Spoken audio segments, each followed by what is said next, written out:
Hello everyone. Have you ever found this problem? The water from the shower head at home will become smaller and smaller after being used for a long time, like in a video. This will make us very anxious when taking a shower, and we can't shower cleanly because of the dripping sound. Water comes out of the lower water holes, but none of the upper water holes come out of water. Seeing this, many friends think that the shower head at home is broken, so they go to buy a new one. It's really a waste.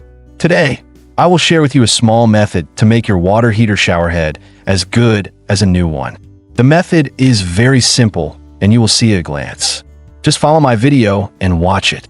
If you find that the shower head does not discharge any water and suddenly becomes smaller, the first place to check is the end. Unscrew this place.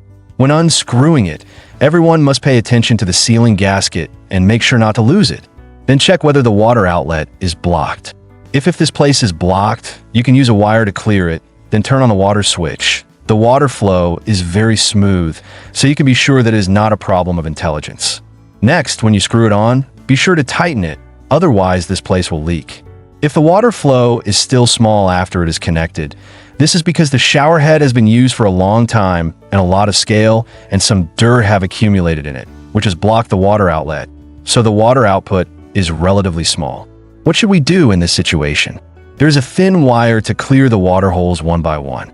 After all of them are cleared, let's turn on the water and see if it is much better than before. Water flows out of every water hole. These methods can make your shower head as easy to use as a new one, isn't it?